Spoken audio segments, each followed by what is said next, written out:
Hey, Chick-fil-A South Roads team, it's David Chen, your owner-operator here, and I'm joined today with my beautiful wife, Lynn, and we're just coming here today. First and foremost, we just want to thank you so much for all that you are doing.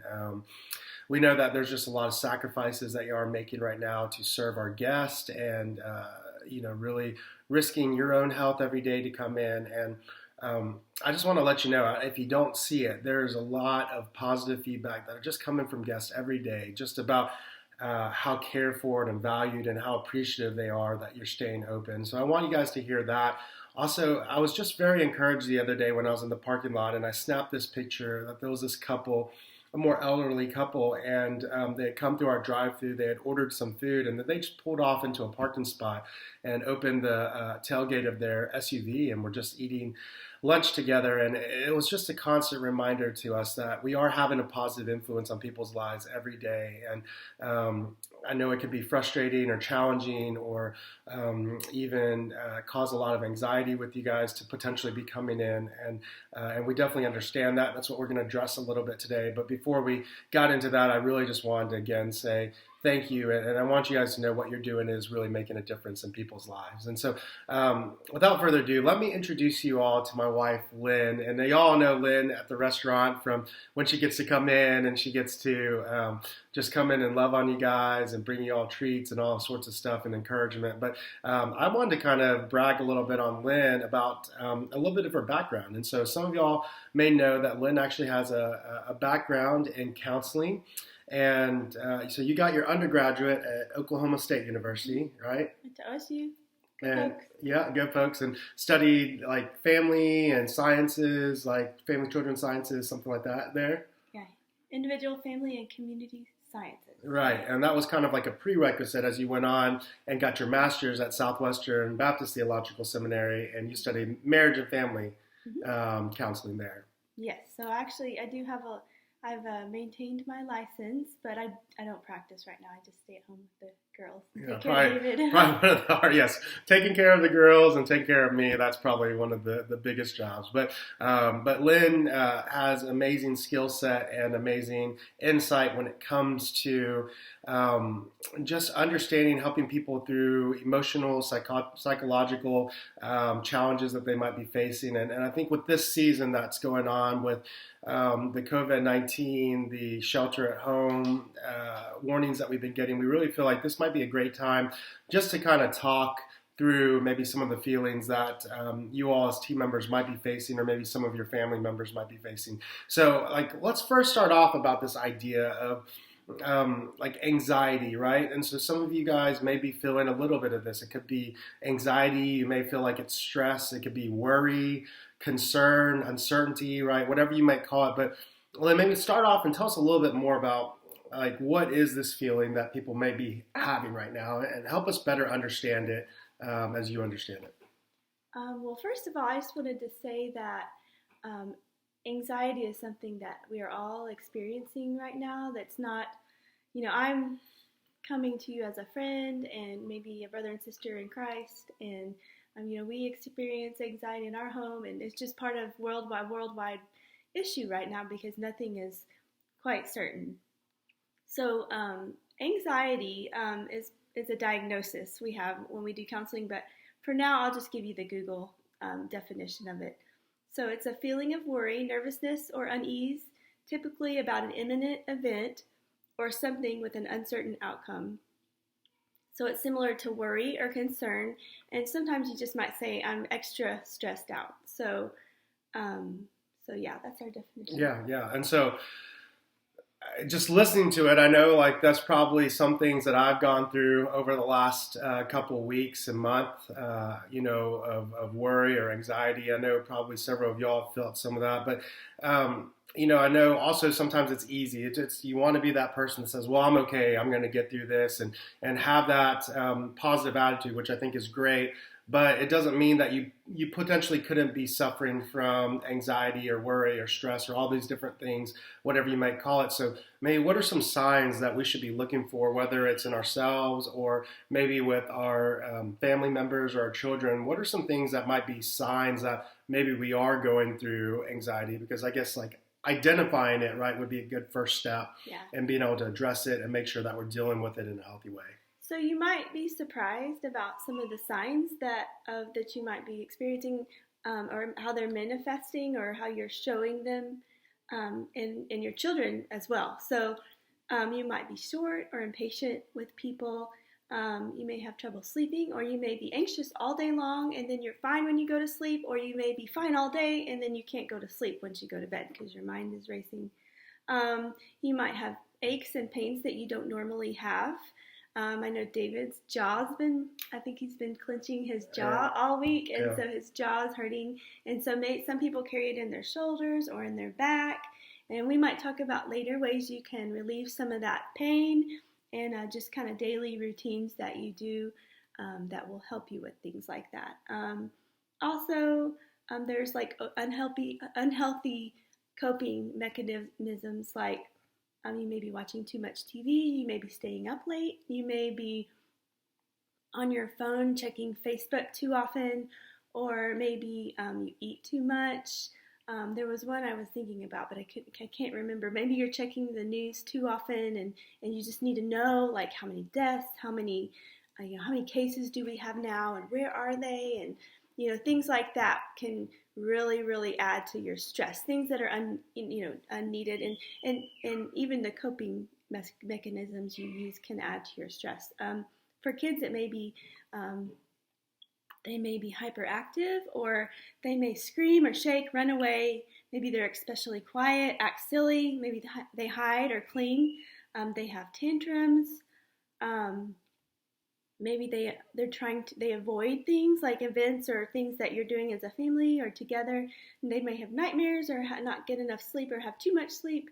Especially, for teenagers, it's kind of a tendency anyway. Tummy aches or pain that you can't explain, that hasn't been diagnosed by a doctor. And then also they can regress. So that can be like behaviorally. Maybe they were minding you and doing what you asked them before, but now they just really don't want to mind or do what you ask them. That can also be manifested in bathroom issues, if they're having trouble maybe when they go to the bathroom, or they go when they shouldn't and they're too old, and that's not something a doctor has diagnosed them with, a problem physically, that it's something that's being manifested because they're anxious and stressed out. Later on, we'll post some links. I have some really good links to help your kid just de-stress, and things you can help them to relax, and kind of ways you can even identify. And we'll post that below. So. Yeah.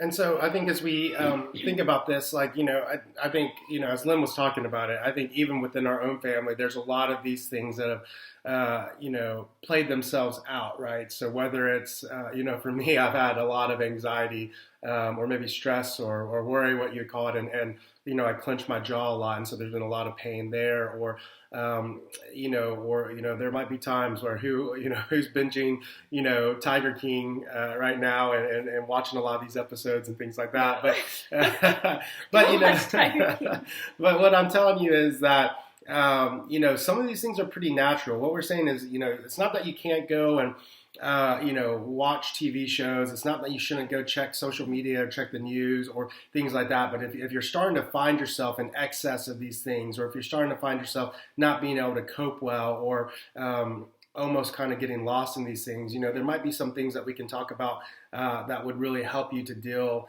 better with that stress and better coping mechanisms. And I think the other thing that's probably important to notice here too is that that it's not a negative thing that if you're dealing with stress. I mean, really a lot of us, and almost everybody, is probably dealing with some level of stress, anxiety, concern, all that right now. And so I think it would probably be important just to know that, like, that's not a bad thing. It doesn't mean that you are a bad person, or that you don't know how to manage your feelings and emotions well if you are dealing with stress, right? Yeah. So stress and anxiety is just a physiological response to fear, or anxiety is a response to an outside stimuli. So we're not here to say, sometimes, I know some of you may not be Christians, but as a Christian, sometimes we're, we think, oh, we shouldn't be afraid. God tells us not to be afraid. And really, anxiety is just a response to fear. Now, what we do with our fear and our anxiety is a different story. So we need to, there are things like we can do like meditation. So you can do Christian meditation. I found we can post this later, some Christian meditation. There's other forms of meditation, but just kind of getting your mind kind of clear and focused on what you can control, because there are a lot of things out there we can't control. You can journal is really good. Just if you're a Christian, you can write down your prayers. You can have a gratitude journal. Anybody can do that. Write down things you're thankful for today, because honestly, we have a lot to be thankful for here. Some people like to read through the Psalms. I know there's 21 a lot of people go through it in 21 days, and it kind of fits really good. So you could start this month in April and kind of go through the month and read the Psalms. Definitely always ask for help. You can ask for help from a friend or a pastor, like a friend you trust that's going to give you good advice, a parent or another family member, maybe a church member or a pastor, even, David or your team leader, and they can help you kind of find ways and people to help you. And part of that, right, is the idea is like during this time, a lot of us may feel isolated, right? I mean, maybe you have some people that you talk to at work, but you get home and you're isolated. The things that you might go out and do after work or things like that aren't really there anymore. So it's probably important to make sure that if there's people that you would, could call, family members, check up on them, make sure that you're keeping relationships active in your life, even though if you aren't physically seeing them. We have so much technology where you could jump on a FaceTime call with them or Zoom or whatever you want to do. Great ways to interact with people, just to kind of help cheer, and especially if there's any family members that you also know too who might be having some time where they might feel lonely or isolated. The other day, I think our whole family jumped on a FaceTime call, and it was just great. It was just probably 10-15 minutes, but we just got to all see each other, talk about what's going on, and just encourage one another. So I think finding those networks as well. What are some other things, Lynn? I think you also need to develop healthy habits. So if you get off work, I know you're tired, but you might want to take a walk. You might, instead of just turning the TV on, get a bite to eat, go for a walk, and then come back and relax. Put your kids to bed, or, if you have kids, or call a family member, call and do that interaction, do all those things. It's just really important to be somewhat disciplined right now when we have kind of a lot of things around us we can't control. If we can control those specific things, it's good, if you do have kids to have, or if you're married, to have like a family meeting time, and you could meet once a week and just make plans for the week. Hey, tomorrow night we're going to have a family game night, or just to check in, like, hey everybody, how are you doing today? What did you do today? Or sometimes as a family we eat dinner, we'll say, what's your rose and what's your thorn? So that's a good way for us to get our daughter to talk about her day, because she doesn't like to talk about it. But we'll say, what's your rose? What was the good thing? What was your thorn? What was the bad thing about your day? And we each go through that. Sometimes we play with Play-Doh because we have little kids. We'll have family Play-Doh competitions. We'll do Legos. If you have older kids, you can even get on, you have to watch screen time, but if you want to play a game with them on the Xbox or whatever, just try to do some things together and not isolate. Now, sometimes you need to be alone and do some things on your own, but, just think about, kind of reflect on what have I done today? Have I spent all my time by myself? Then I probably need to call a friend. Have I spent all day inside? And, my daughter and I, we took a walk in the rain the other day. She rode her bike in the rain. We put our raincoats on. I put my boots on. And even if you have to get wet, sometimes just being outside when you're so cooped up is helpful. So all those things, there's a scientific explanation that as they learn more about the brain and psychology, things like that help, like getting outside, being with family, being close, thinking positive thoughts, like scripture memory, not being like, honestly, Facebook can bring you down. So check it and then get off. Don't spend all night on Facebook. Don't spend all night on, watching Netflix. Play a game with your family, get out, do something, do an exercise, play, we looked up videos on YouTube and did Just Dance like video and just made a dance. You all may have seen it. You may have seen these sweet dance moves. Yeah, we challenged our family members, and they sent us one back, and it was so funny. It was so funny, and we spent about half our Saturday doing that, and honestly, we have time to do that now. So, and it was a good way to get exercise, a good way to just kind of get our head away from all the things we don't have control of. So yeah. So Lynn, tell me, what are some final thoughts that you think about when you're going through this, as far as any other best practices that you think that people can look at, or anything else that you would recommend as far as resources for the team members? So we'll post a bunch of things below. I'll just kind of mention there's some things about technology for kids and how to be careful about that. I'll post a link about that. You might want to read that. There's some relaxation, muscle relaxation, and then breathing exercises I'll give you. I'll send you some how to talk to your kids about the coronavirus. You may have some kids that are really scared, and this is a good way from a Christian perspective to talk about with them. And even if you're not a Christian, you might get on there and just get some point of view.